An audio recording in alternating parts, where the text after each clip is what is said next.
Europe 1 Soir Week-end. 19h, 21h, Guillaume Lariche. Avec mes éditorialistes Nathan Dever et Raphaël Steinville. Messieurs, on vient d'avoir avec nous Valérie Boyer, sénatrice Les Républicains des Bouches-du-Rhône. Je l'ai interrogée notamment sur l'entretien accordé par Bruno Retailleau au Figaro hier et qui revenait sur l'AME, l'aide médicale d'État qui coûte 1 milliard d'euros par an aux Français. Bruno Retailleau, lui, c'est simple, il veut supprimer l'AME pour se concentrer sur les soins d'urgence. Pour le ministre de l'Intérieur, les frais de santé des clandestins sont totalement pris en charge, ce qui n'est pas le cas pour les Français. Est-ce que c'est une injustice pour Bruno Retailleau, Nathan Dever ? Oui, alors l'AME, tout le monde est d'accord là-dessus. Bruno Retailleau lui-même, d'un point de vue économique, c'est purement symbolique. C'est pas du tout ça qui explique l'explosion du déficit. Ce n'est pas en la supprimant qu'on changerait quoi que ce soit par rapport au remboursement de la dette, etc. Donc, il s'agit de projeter une obsession, ou en tout cas un engagement, une crispation idéologique de Bruno Retailleau sur la question de l'AME. Alors, l'AME, j'aimerais juste rappeler quand même deux choses. D'abord, ça a un intérêt médical évident, puisque même Bruno Retailleau veut réduire ça à l'aide d'urgence, mais l'aide médicale d'État permet aussi de limiter des risques d'épidémie, etc. Mais en dehors de ça, l'AME, c'est la marque de la France. C'est l'idée selon laquelle, dans notre pays, donc des citoyens peuvent avoir des droits spécifiques, le droit de voter, etc., mais que n'importe quel être humain va avoir un certain nombre de droits qui sont inaliénable et qu'on ne peut pas lui retirer de façon inconditionnelle. Et le droit d'être soigné est un droit élémentaire là-dedans. Ce que je veux dire par là, c'est que je suis frappé de voir certains, au nom de ce budget et de cette urgence économique, venir tout de suite prioriser sur leur obsession personnelle et leur obsession idéologique. À la limite, c'est son droit. Mais qu'ils le fassent sans invoquer la raison économique, qu'ils disent « moi, je n'aime pas l'AME, je veux une France sans AME, budget ou pas budget », et qu'il y ait plus de transparence, de sincérité dans le débat public sur cette question-là. Raphaël Steinville, il faut garder l'AME ou au contraire l'enlever comme le souhaite Bruno Retailleau, ministre de l'Intérieur ? En tout cas, poser la question de l'AME et de sa réduction, de la réduction de son périmètre ne me semble pas totalement absurde, surtout lorsque l'on voit que justement le coût de l'AME a été multiplié par 10 depuis sa création.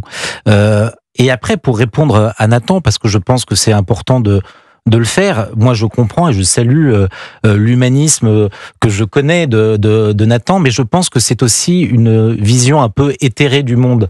Bien sûr qu'on peut se féliciter que la France soit un pays d'accueil, un pays généreux, mais lorsque cela se fait au détriment et de ceux que l'on accueille, parce qu'on les accueille de plus en plus mal, et des Français qui sont généreux, mais qui aujourd'hui souffrent aussi de cette immigration qui n'est plus contrôlée, régulée, je pense que la question de mettre des freins à cette immigration, et l'AME est malgré tout quelque chose d'attractif. Je dis pas que c'est la principale raison qui fait que nombre de ces candidats à l'exil choisissent la France, mais en tout cas ça fait partie du package qui fait que la France est une destination vue comme une sorte de nouvel Eldorado pour beaucoup, et c'est une image trompeuse. Et c'est pour ça que je vous dis que c'est une vision éthérée de vouloir toujours vanter les mérites d'une France accueillante. C'est une France qui ne sait plus accueillir parce qu'elle n'a plus aussi les moyens d'accueillir bien les personnes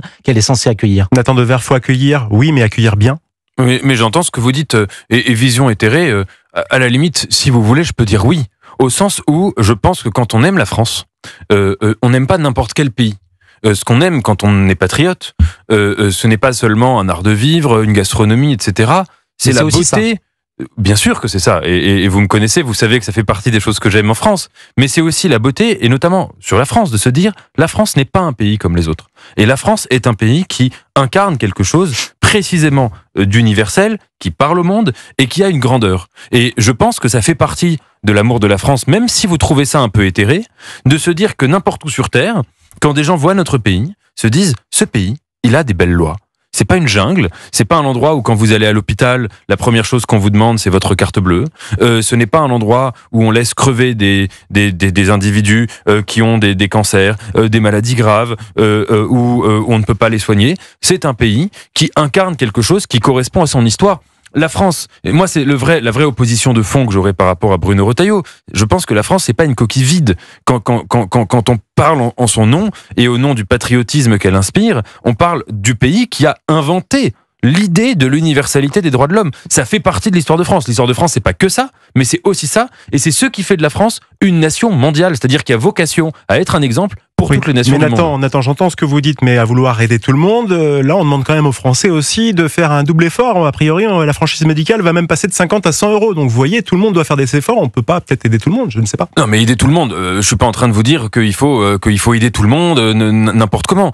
En revanche, dire et d'ailleurs ça fait partie de la vocation des médecins. Justement, les personnes qui viennent peut-être qui sont clandestins, cette AME pourraient faire un effort sur l'explosion du budget de la France. La question de l'AME, elle est absolument minuscule. On pourrait voir, il y a énormément de sujets où on serait d'accord, d'ailleurs, je pense, pour voir des économies qui seraient beaucoup plus significatives, beaucoup plus importantes, et qui n'abîmeraient pas l'image, la définition qu'on veut donner de notre pays. Alors moi, depuis 2 jours où je traite ce sujet-là, à chaque fois, quand on dit, par exemple, est-ce que nos anciens présidents, nos anciens premiers ministres pourraient faire des efforts, ou d'autres corporations, à chaque fois, oui, mais c'est juste une part minime, mais part minime, plus part minime, plus part minime, ça fait une grosse part.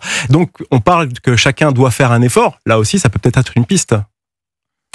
Oui, mais ce qui a fait l'explosion du déficit et l'explosion de la dette, ce n'est ni l'AME, ni le salaire des anciens présidents, ni le nombre de gardes du corps des anciens présidents. Ah mais là on n'en est plus là, Nathan, oui, là on cherche de l'argent. Bien sûr, mais les causes de cette situation économique désastreuse, c'est un État qui est obèse sur beaucoup d'aspects, une bureaucratie dans des endroits à l'hôpital public, une bureaucratie qui est énorme. C'est vrai qu'on cherche plutôt les taxes que de faire des économies. Voilà, ça, je vous l'accorde. Mais ça, vous voyez, moi je veux bien qu'on discute de ça, et les sommes vont être tout de suite beaucoup plus élevées que les 12 000 euros de retraite d'un ancien président et quelques, je ne sais pas la somme exacte, ou le milliard d'euros annuel de l'AME. Et là, on peut vraiment faire des économies de façon, me semble-t-il, plus intéressante. Raphaël Steinville. Bien sûr que je suis d'accord avec ce dernier point. Pour autant, la question du coût de l'immigration, on ne peut pas seulement la voir à travers le seul prisme de l'AME. Je crois que c'est Laurent Wauquiez qui a estimé que le coût de l'immigration sur lequel on pouvait faire des économies, notamment par le biais d'un certain nombre de restrictions de prestations sociales qui sont aujourd'hui accordées de manière assez généreuse aux étrangers, légaux ou illégaux, ça se chiffre aux alentours de 5 milliards. Ce n'est pas rien. Je ne dis pas qu'il faille voir la question budgétaire uniquement par ce prisme-là, mais c'est important parce que pour nombre de Français qui, différemment de ceux qui vivent à Paris, dans des beaux quartiers, de ces professeurs de morale, de ceux qu'on appelle la gauche digicode, qui sont d'une générosité extrême, mais qui par ailleurs se préservent de ce monde qui parfois est incandescent, qui provoque de la violence, mais qui continue à nous expliquer qu'il faut toujours accueillir plus de monde. Je pense que pour les autres gens, ceux qui vivent de l'autre côté du périph', qui vivent dans la campagne, où le service public est absent, alors même qu'il y a une inflation du nombre de fonctionnaires, toutes ces questions-là, cette question du coût de l'immigration, elle doit être posée. Pour autant, vous avez raison, cet État obèse, il faut pouvoir le réformer. C'est d'abord cela que l'on attend de François Bayrou, probablement, parce que aujourd'hui, ce qu'il a pu présenter aux Français, et c'est pour ça que je pense qu'il y a matière quand même à améliorer ce budget de manière raisonnable, sans partir dans des discours totalement fous et extrémistes, c'est que précisément, il ne s'attaque pas à cette inflation des dépenses de l'État que les Français ne comprennent plus parce qu'ils ont toujours moins de services publics, des postes qui ferment, des hôpitaux qui ferment, et il faudrait que le coût ces coûts des dépenses de l'État continue à s'affoler. Donc c'est cette question-là cruciale, je pense qu'il faut pouvoir l'aborder. Vous écoutez Europe 1 Soir Week-end, 20h41, Nathan Dever, Raphaël Steinville. J'aimerais changer le sujet, je passe du coq à l'âne. À Nîmes, un couvre-feu qui sera instauré lundi soir pour les moins de 16 ans de 21h à 6h du matin. J'aimerais savoir, selon vous, Nathan et Raphaël, est-ce que c'est une mesure que vous soutenez? Est-ce que c'est utile sur le terrain ou pas? Nathan Dever. Alors, ça me fait rire parce que comme Raphaël disait que j'avais un côté professeur de morale, je pense sur ce débat, en tout cas pour moi, ça va être vraiment l'inverse. Je trouve que c'est une mesure qui fait de la moralisation. Et en l'occurrence, qui fait de la morale puritaine. Au très mauvais sens du terme, je le dis. Pour deux raisons. D'abord, il y a une logique punition collective. et à certains jeunes qui posent problème la nuit, hop, on invente le problème, les jeunes. Je rappelle toujours, mais c'est une évidence, les jeunes, ce n'est pas une catégorie sociale, ça ne veut rien dire. Il y a des jeunes de tous les milieux, de tous les profils, de tout type de CV, de tout type de profil judiciaire aussi. Voilà, il y a beaucoup de gens qui ne font rien de mal. C'est aussi bête que si on disait on va faire un couvre-feu sur les gens qui ont des lunettes ou sur les gens qui ont les cheveux bruns, etc. Et deuxièmement, il y a quelque chose, évidemment, de puritain là-dedans. Un jeune de 16 ans peut être la nuit tard, découvrir ses premières amours, aller faire je ne sais quoi dans la nuit en dehors de chez lui. Quand l'État commence à dire « les enfants, ils sortent pas de la maison à partir de X heures », l'État se comporte exactement ici. Et quand c'est un enfant de 8 ans, 9 ans, 10 ans ou 11 ans? Mais écoutez, je sais pas, moi vous parliez 16 ans. Hein. Moins de 16 ans, ouais. Voilà, moi à 16 ans, je pouvais être dehors la nuit très tard, j'avais des choses très importantes à faire. De 14 ans et aussi. J'aurais pas aimé que l'État vienne me dire de ne pas les faire. Encore une fois, je pense que vous avez une vision éthérée de la vie. Pourquoi je dis ça? Parce que si vous connaissiez Nîmes, ou en tout cas les 6 quartiers où ce couvre-feu doit s'appliquer à partir du 21 juillet, vous souscririez bien évidemment à cette interdiction. Ce sont devenus des coupes-gorge, où encore dernièrement, un gamin a été retrouvé découpé par un gang qui voulait faire passer un message à un autre. Depuis une quinzaine de jours, ce sont une dizaine de fusillades, je crois, qui ont eu lieu dans ces 6 quartiers de Nîmes.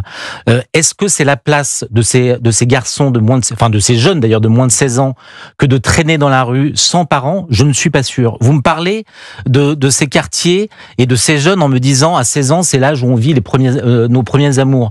Mais est-ce que vous pensez que l'amour est seulement possible dans ces quartiers, dans ce contexte-là, où ce ne sont pas des amours qui ont lieu, le plus souvent ce sont des viols collectifs dans des caves, des jeunes filles qui ne peuvent pas justement sortir dans la rue parce que le niveau de violence est tel que le simple coup d'œil jeté à un garçon fait de ce garçon aux yeux d'un grand frère quelqu'un qu'il faudrait châtier. Donc je pense que encore une fois, Nathan, votre vision est totalement éthérée. Tout à l'heure, j'assumais d'avoir une vision entre guillemets éthérée sur le sujet. Là, non. Je pense qu'au contraire, ce que je dis est très concret. Alors Nathan, ce que je vous propose, c'est de garder votre réflexion pour nous la donner, la partager juste après le journal permanent qui arrive dans quelques secondes. Et puis comme ça, on va pouvoir après ensuite avoir votre retour et votre réponse par rapport à l'affirmation de Raphaël Steinville. À tout de suite donc avec Nathan Dever et Raphaël Steinville. On se retrouve juste après le journal permanent de Maël Laurent. Europe 1, le journal permanent. C'est à vous Maël, bonsoir. Bonsoir Guillaume, bonsoir à tous. Scène de violence en Normandie dans la petite station balnéaire de Julouville. En milieu de semaine, une trentaine d'individus s'en est pris à un restaurateur et son établissement. Le gérant, qui avait pris l'habitude depuis une dizaine d'années de dormir dans son restaurant en été pour le protéger, a été poignardé. Son épouse a également été agressée. Des violences également en Haute-Vienne, dans un quartier sensible de Limoges. 50 à 100 individus cagoulés et armés de barres de fer ont tendu un guet-apens aux forces de police la nuit dernière en brûlant un véhicule volé. 10 policiers ont été blessés après avoir été attaqués à coups de tir de mortier en particulier. Le maire de Limoges compare la situation à une forme de guérilla urbaine organisée. La CRS 82 spécialisée dans les violences urbaines doit y être déployée ce soir. Au moins 34 personnes sont mortes après le naufrage d'un bateau touristique dans la baie d'Along au Vietnam, haut lieu du tourisme mondial, classé au patrimoine mondial de l'UNESCO. 8 personnes sont également portées disparues sur place en cause cette tempête qui a succédé à 3 jours de chaleur intense. Tempête accompagnée de pluies fortes et très soudaines qui se sont abattues dans ce secteur aujourd'hui. Retour en France avec François Bayrou qui se donne 2 mois pour mettre un point final à son plan de rigueur budgétaire. 44 millions d'économies en 2026, c'est son objectif. Le Premier ministre qui a repris la parole aujourd'hui après ses annonces du début de semaine, c'était lors d'un déplacement sur le Tour de France qui partait en ce samedi de son fief de Pau. Étape, la 14e de cette édition 2025 qui est arrivée donc ce soir à Luchon. Super bannière au final, le néerlandais Timen Arensman s'est imposé aujourd'hui dans cette étape reine des Pyrénées. Tadej Pogacar termine 2e et conserve son maillot jaune. À noter que le français Lenny Martinez a fait la course en tête pendant une bonne partie de cette étape. Il est ce soir le meilleur grimpeur de cette grande boucle 2025. Merci beaucoup Maël, à tout à l'heure 21h pour votre prochain point sur l'actu. Europe 1 Soir Week-end. 19h, 21h, Guillaume Lariche. Précisément 20h47, merci d'être avec nous dans Europe 1 Soir Week-end. Nous sommes le samedi soir et ce soir, deux visions par rapport à la mise en place d'un couvre-feu qui va être instauré lundi soir pour les moins de 16 ans à Nîmes entre 21h et 6h du matin, avec notamment Nathan Dever qui défend plutôt une jeunesse qui devrait être un peu libre, qui devrait avoir le choix et qui ne devrait pas être stigmatisée. Et puis Raphaël Steinville qui parle lui d'un coupe-gorge pour des quartiers là-bas à Nîmes qui sont complètement très difficiles où la violence est très présente au quotidien. Et Raphaël Steinville qui parlait d'une vision un petit peu éthérée de la part de Nathan Dever. Totalement éthérée. Et non, et moi je vais le dire, mais je vous retourne le compliment sur le professeur de morale sur ce point. Je vous trouve assez moraliste. Pourquoi ? Parce que d'abord, moi je ne suis pas éthéré là-dessus. Il faut m'expliquer quelle est l'utilité pratique d'un couvre-feu sur les moins de 16 ans dans des quartiers sensibles. Donc, vous mentionniez une réalité qui est absolument atroce, que je ne nie pas, où évidemment on est très très loin d'être dans une petite scène idyllique, champêtre, avec des jeunes qui sortent pour se faire des bisous. Mais justement, j'y viens dans une seconde. Donc, une réalité atroce. Est-ce que un couvre-feu, les gens qui veulent sortir pour aller poignarder des piétons dans la rue ou des civils, ils vont dire « Ah, couvre-feu, je ne vais pas pouvoir sortir ». Non. En revanche, ce que je constate, c'est que la proposition politique du couvre-feu, vous vous souvenez que tout ça vient notamment du coronavirus, qui était une mesure d'urgence. On était, je crois, à l'époque, tous les deux opposés sur cette mesure, avec un argument qui était de dire, vous allez voir, pour l'instant c'est une mesure d'urgence, elle reviendra tôt ou tard dans le débat public. Et là, elle revient. Et elle ne revient pas que sur des quartiers sensibles. Quand récemment, la ville de Nice voulait faire un couvre-feu sur les enfants de moins de 13 ans la nuit, à 20h, je crois. C'était sur l'intégralité des points de regroupement de la ville, y compris en centre-ville. Et là, c'était pas du tout une question de sécurité. C'était une question puritaine. L'argument qu'on entend beaucoup quand des politiques défendent ce genre de politique, c'est « un enfant n'a rien à faire dehors la nuit ». Mais attendez, ce n'est pas à un politique de faire la morale, de substituer à un père de famille ou à une mère de famille. Mais si le père de famille ou la mère de famille ne le fait pas.